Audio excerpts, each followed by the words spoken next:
1010, the tattoo I have on my wrist. A few people have been asking, what does it mean? Does it have some type of sinister Illuminati affiliation? Does it mean something completely different? I'm gonna break that down in a big announcement on this video, so stay tuned.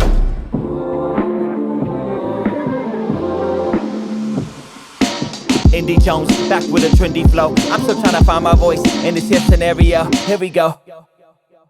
Yo, what's going on? My name is Ruslan, hip-hop artist, creative entrepreneur. I run a small mom-and-pop boutique label called King's Dream Entertainment here in beautiful San Diego, California. I've been a full-time artist for a little over 3 years, and I'm what some people would call kind of a late bloomer. You know, some people peak in high school, some people peak in their 20s. I was a little further along when I finally got my footing. It wasn't until I turned 30 that I really understanding my purpose and what it is that I'm here to do. I also didn't get my first tattoos until recently. And so some people have seen my 1010 tattoo. It's right here on my wrist. They've wondered, what does it mean? What is it about? And it's really kind of a life verse and something that encompasses everything that I do as a creative and as a person, as a husband, as an entrepreneur.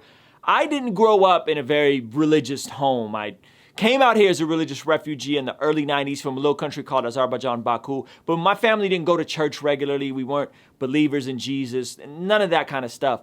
And the very first church that I started attending, a girl I was talking to in high school brought me. It's called New Venture. I think it was in Vista, Oceanside, right on the border. And the church was called New Venture. Their theme verse for why they existed as a church was John 10:10. And I was like, man, what is this 10:10? I see 10:10 everywhere. I didn't really understand the meaning of the verse. As I read the verse, Jesus is basically speaking and he says, I've come to give you life and life in the abundance. Fast forward, the second church I was a member of, which is still the church that I attend to till this day, called The Movement. I was there pretty much from the beginning, and we were meeting in a small little civic center. And our service times, oddly enough, were 10:10, inspired by John 10:10. We did that for a while until we started having multiple services.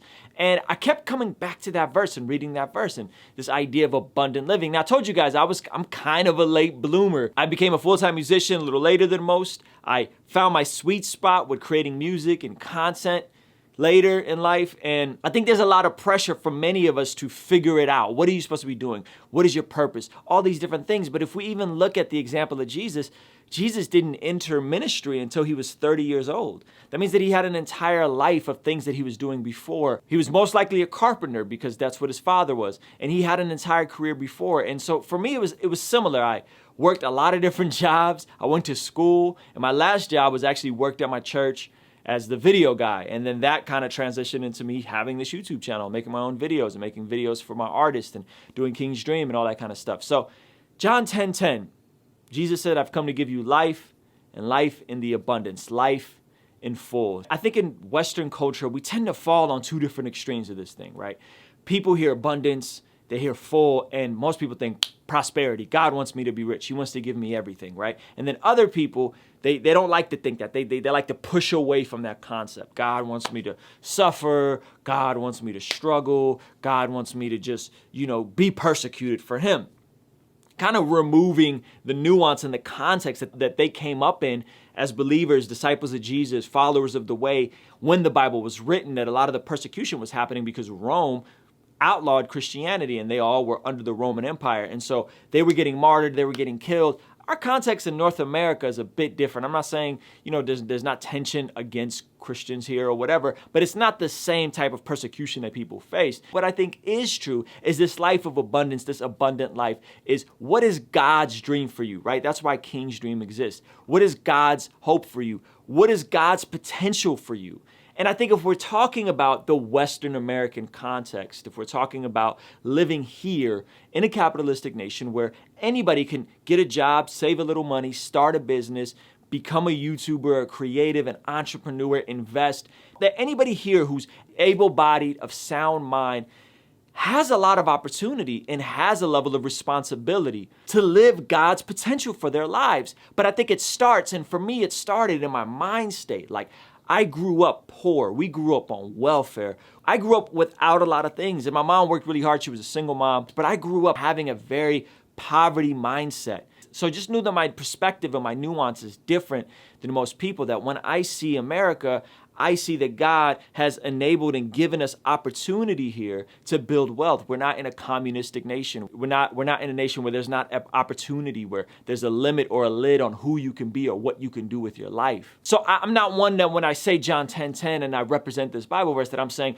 oh man, like God wants everybody to be rich. No, just like God created people differently. God gave people different skills, different opportunities. In the same way that my fitness goals might be totally different than your fitness goals. Right now I'm in a season, I'm really focused on my nutrition. I'm trying to get as lean and shredded as possible. Some people may not want to be lean. Some people they just want to be healthy. They just want to move around. So it just depends on what your goals are and how does that abundant life look. And that's why I make music. That's why we create this YouTube channel. I want to give you guys the inspiration, the motivation, and the empowering information that you can walk in your full God-given potential, but it starts with your mentality. And before I went full-time with music, literally a year and a half before I went full-time with music, I remember we got our accounts levied. I was in massive debt. It was a crazy time. And I was literally considering bankruptcy. Like, I was like, there's no way that I'm gonna be able to get out of this mess. But sure enough, we stay faithful to doing, you guys will hear me say this, doing things God's way. We stayed faithful to doing our finances God's way. And before we knew it, we looked up and 18 months later, we had paid off all of our debt, completely debt-free. That is an area where I feel like God wanted me to have abundance in. Not to be rich, but to have a fullness in. So it's not that abundance is a worry-free life. It's just that God doesn't need us to worry. God says, don't worry about tomorrow, for it brings its own worries. Focus on today, living in the moment, living in today. I believe if you put your faith in Jesus, that your eternity is sealed. But what about the here and now? What about your life and the quality of life that you can have here now? Again, we're not all the same. We have different challenges. We have different things we all have to overcome. But let's not look past the opportunity that we have here, that God has entrusted those of us that live in North America, that we have here right now, that the job market is good, that anybody could start a business with a couple $100 and a website, that you could do and you could become who it is that you believe God created you to be. You could chisel your life and make it the way you envision it, not so that you can just be rich and hoard it all, but so that you can use your God-given potential to help other people and to further his good news. So I want you guys to consider, where's your mind state at with all this? When I talk about all this, does it make you uncomfortable? Does it create tension? A lot of you guys are still in college, man.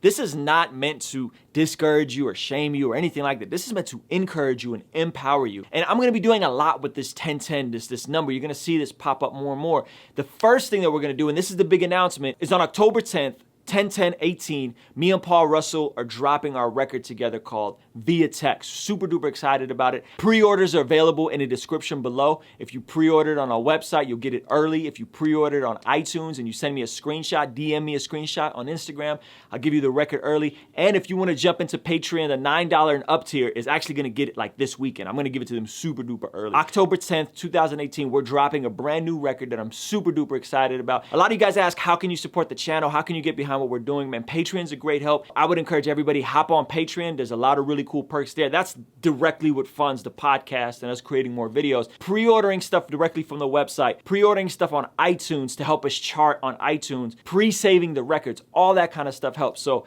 this year we got 1010 coming up, me and Paul Russell. I think we're gonna drop a record every single year on 1010. I think we're gonna do something special like that, something unexpected. Me and Paul Russell dropping that record 1010. Right after that, John Keith is dropping a record. And if all goes well, I'll have Indy Jones 3 for you guys by the end of the year, man. So in the comments section below, I wanna hear from you guys. 2 questions. 1, do you have a life verse? And 2, what does abundant living look like for you? What is that? How does that apply to you? And so again, October 10th, Paul Russell and I dropping a record on 1010. I'm super excited about it. It's called Via Text. Some of the most creative music I've ever been a part of. If you pre-order it, send me your receipt. We will get you the album early. If you can, join Patreon. Support the cause, support the movement. Appreciate you guys. Peace. I can't keep you in check, so tell your mama about the tattoos up to your neck. Go wear a collar if it goes with the burgundy.